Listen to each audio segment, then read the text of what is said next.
सारा दिन गुजर गया शिकार की तलाश में। सिर्फ एक पंछी मिला है और वो भी मर चुका है। इसको तो कोई खरीदेगा भी नहीं। वैसे भी कुछ देर में शाम होने वाली है। अभी मुझे घर वापस चले जाना चाहिए।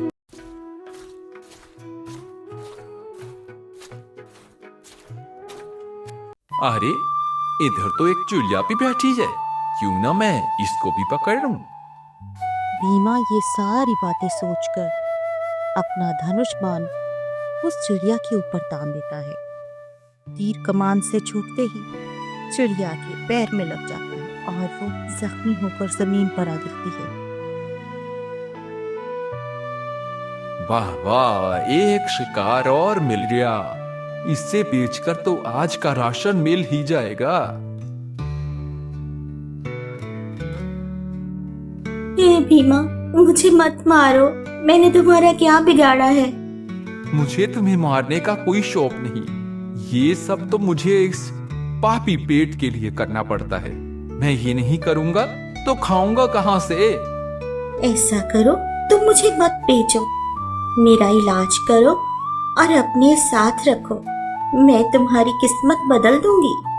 ठीक है, लेकिन तुम मेरी किस्मत कैसे बदल सकती हो? हाँ, मैं ऐसा कर सकती हूँ। मेरी बात का विश्वास करो। मैं एकदम सच बोल रही हूँ। ठीक है चिड़िया, तो फिर चलो मेरे साथ मेरे घर।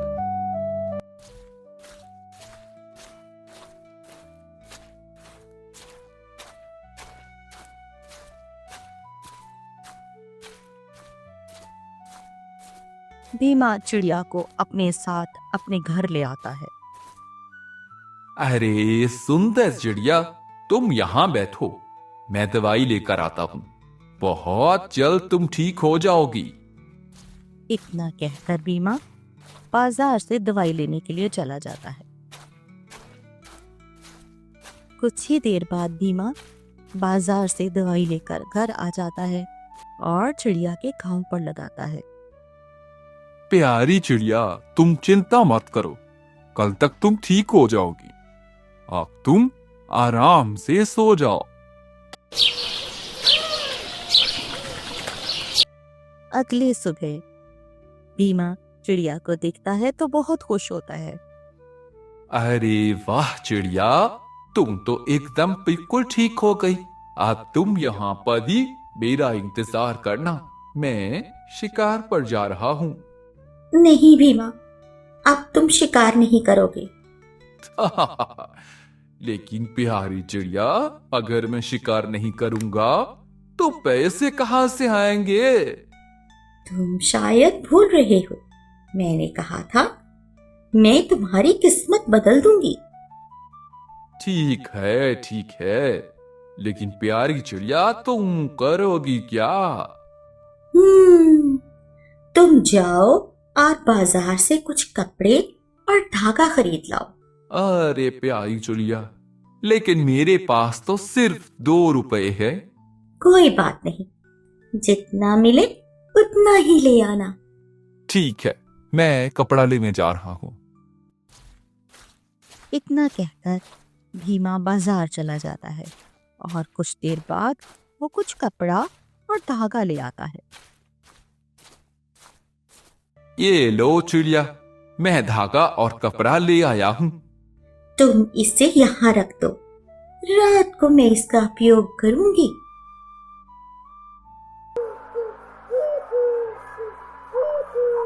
चिड़िया रात को उस कपड़े और धागे के साथ एक खूबसूरत सी पोशाक तैयार करती है।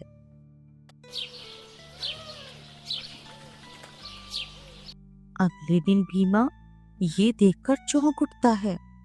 वे देखता है कि सामने टेबल पर एक सुंदर सा शाही लिबास पड़ा हुआ है। चिड़िया, ये शाही लिबास कौन लेकर आया है?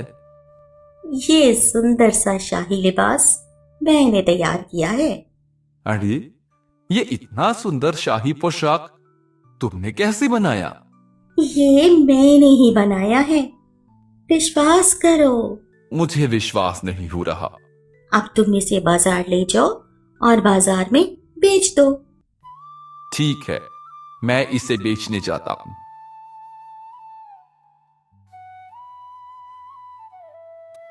भीमा शाही लिबास को लेकर बाजार की ओर चल देता है, लेकिन उसके मन में एक एक करके सारे सवाल चल रहे थे।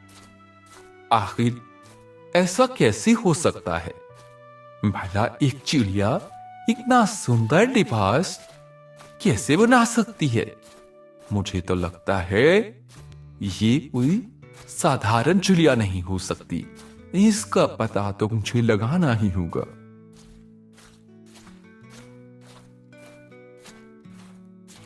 बाजार में लोग इतनी सुंदर पोशाक देखकर हैरान हो जाते हैं। वो शाही लिबास को अपने कंधों पर डालकर खड़ा हो जाता है और आवाज लगानी शुरू कर देता है। लिबास ले लो, लिबास ले लो, शाही लिबास ले लो, शाही बढ़िया लिबास ले लो, सुंदर लिबास ले लो, शाही बढ़िया लिबास ले लो।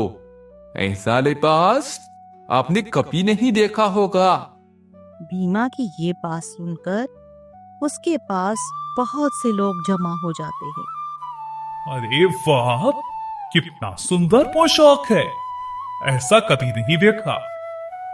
अरे ये लिबास तो बहुत खूबसूरत है, ना सुंदर मैंने आज तक नहीं देखा। इतना सुंदर पोशाक। भैया, क्या कीमत मांग रही हो इसकी? मैं ये पोशाक 40 मोहरों में दे सकता हूं। अरे भैया, 40 मोहरे तो नहीं दे पाऊंगा, लेकिन हाँ, मैं इसके लिए 5 मोहरे अवश्य दे सकता हूं। तभी वहां पर राजा का मंत्री आ जाता है। अरे वाह, ये शाही लिबास तो कितना आकर्षक है। मैंने आज तक ऐसा सुंदर लिबास नहीं देखा। मैं ये पोशाक राजा को दूंगा। राजा इसको देखकर बहुत प्रसन्न होंगे। तुम इसकी क्या कीमत मांगते हो? मैं ये पोशाक 40 मोहरों में बेच रहा हूं। चलो भैया, ये लो 40 मुकड़े और ये पोशाक मुझे दे दो। ये एक लिबास तो 40 मोहरों का बिका। 40 मोहरे तो कमाने में मुझे वर्षों लग जाते। मैं ऐसा करता हूं, फिर से कुछ कपड़ा खरीद लेता हूं। आज मैं पता लगा कर ही रहूंगा कि इस चिड़िया का सच क्या है। ये चिड़िया ऐसा सुंदर लिबास कैसे तैयार करती है। ऐसा करता हूं, मैं इन पैसों से और कपड़ा खरीद लेता हूं और उस चिड़िया को देता हूं। आज तो मैं पता लगा कर ही रहूंगा कि इस चिड़िया का सच क्या है।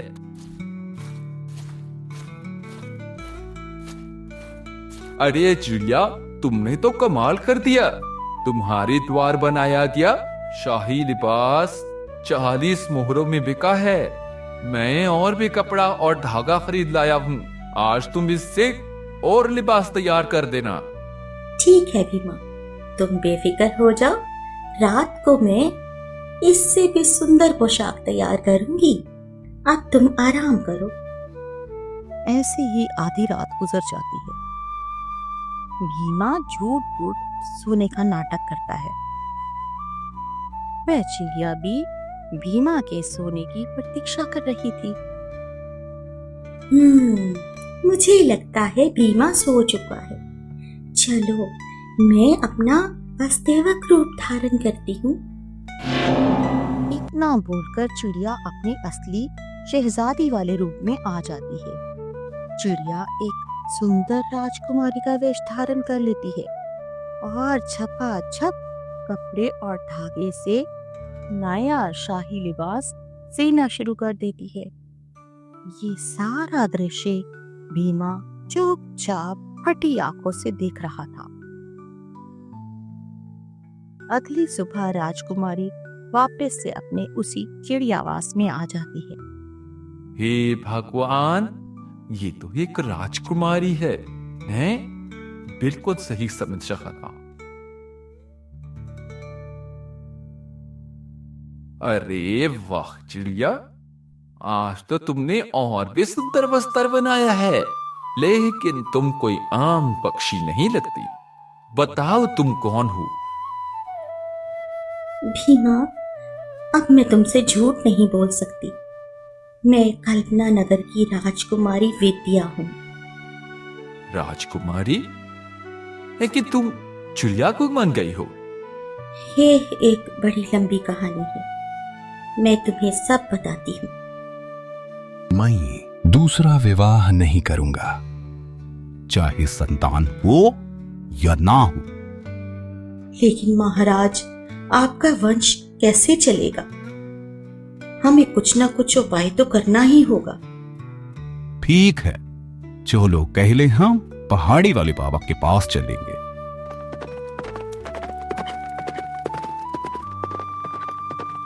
बाबा, क्या मैं जीवन भर संतान से वंचित रहूंगा? नहीं महाराज, आपको एक बेटी होगी, लेकिन एक शर्त है। कौन सी शर्त बाबा? जब तक वो पूरे 15 वर्ष की नहीं हो जाती, तब तक उसका पैर जमीन पर नहीं लगना चाहिए। मैं आपकी बात याद रखूंगा बाबा, धन्यवाद। 1 साल बाद राजकुमारी विद्या का जन्म होता है। मंत्री जी जाओ और पूरे राज्य में खुशियां बांट दो।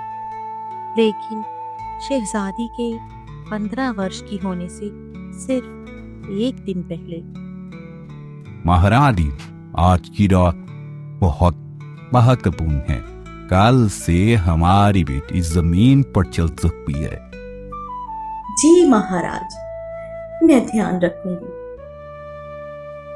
लेकिन आधी रात को राजकुमारी को ना जाने कैसे चक्कर आ जाता है और वो बिस्तर से जमीन पर गिर जाती है। हे भगवान, मैं गिर कैसे गई? माँ, उठाओ। अरे पुत्री, तुमने ये क्या कर दिया? तभी एक प्रकाश होता है और एक भयानक जिन प्रकट होता है। मैं भूखा हूँ, मुझे मांस चाहिए। नहीं, तुम मेरी बेटी को हाथ भी नहीं लगा सकते। ये तो बहुत सुंदर राजकुमारी है, मैं इसे कैसे खा सकता हूँ? नहीं तो राजकुमारी से विवाह करूंगा। अगर जिंदा रहना है तो चलो मेरे साथ। मैं इंसान हूँ और तुम एक जिनजादे। मैं विवाह नहीं करूंगी। मैं तुम्हें चिड़िया बनाकर पिंजरे में बंद कर दूंगा और तुम्हें अपने साथ ले जाऊंगा। ये कहकर जिन राजकुमारी को एक चिड़िया बनाकर पिंजरे में बंद कर देता है और अपने साथ अपने घाट में लेता है।